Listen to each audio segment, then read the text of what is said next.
for Northam. I'm Events and PR Manager for the Downtown Walla Walla Foundation.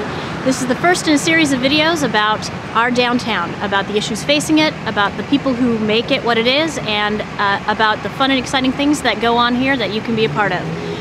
Today we're going to talk to our newly elected city manager, Nabiel Shawa, from the west side of the state, and he is going to talk to us about what makes downtown great. Does Walla Walla have it? You know it does.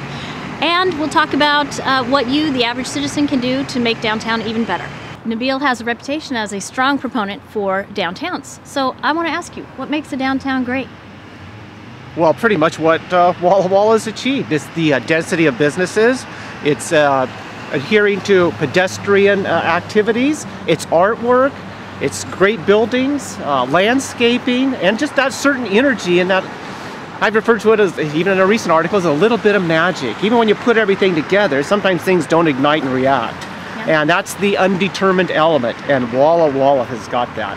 The Parks and Rec Department came to us with a proposal to put up flower baskets on Main Street, yes, and banners on the entranceway on 2nd Avenue.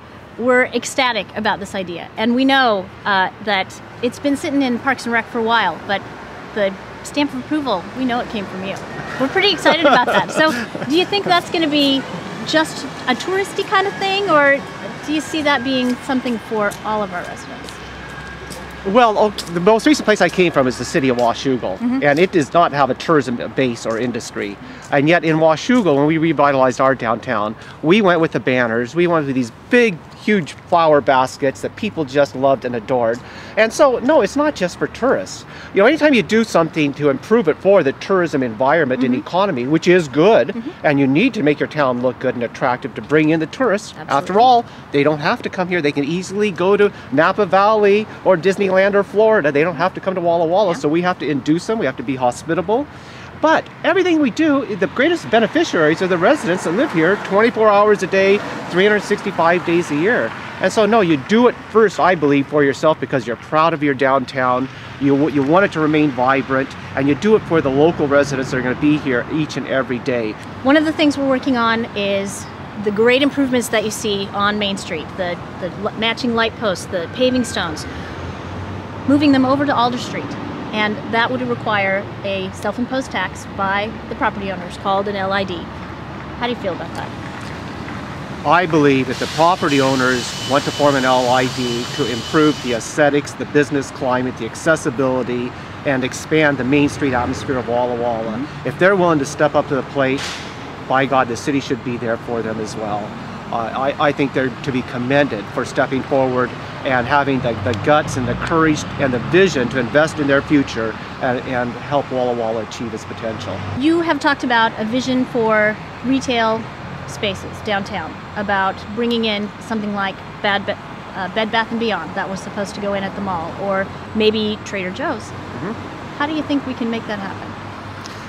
Well, first, you know, it's not my vision. Clearly, this is the visions of the citizens of the business community. They've gone a long ways down that path. My point in that discussion is that if those businesses have expressed an interest in coming to Walla Walla, we ought to be on the other side, reaching out our hands and assisting them. We ought to have an inventory of downtown vacant buildings, not just on Main Street, but within a few blocks. And I believe, you know, again, when businesses are interested in coming to Walla Walla, let's work with them to locate them to their satisfaction, but also let's locate them in the area where it's going to create the best impact on the city of Walla Walla. We've got buildings here with vacancies in them, and if we could move in businesses such as Trader Joe's that was here about a month ago and add to the energy, the activity, the shopping options downtown, not only is that going to benefit the business such as Trader Joe's, but it's going to benefit all the businesses around them, because now you may come to Trader Joe's to get that specialty food item, but now you're going to go get a cup of coffee, visit with a friend, maybe see a piece of artwork, stop by, get a bottle of wine, and that's what makes the community. And so I want these businesses to come in, but I also want them to be located where we'll be able to eke out the best for the city of Walla Walla, its citizens, and the business as well. And downtown can do that. Absolutely, downtown can do that. It's done that, and I just want to keep up that momentum and that energy. All right, one last question that I intend to ask every interviewer. If you had a superpower, what would it be? Oh my goodness, if I had a superpower, what would it be? It would be the ability to absorb all knowledge simultaneously, just like the mind meld with Dr. Spock. Oh, I like it.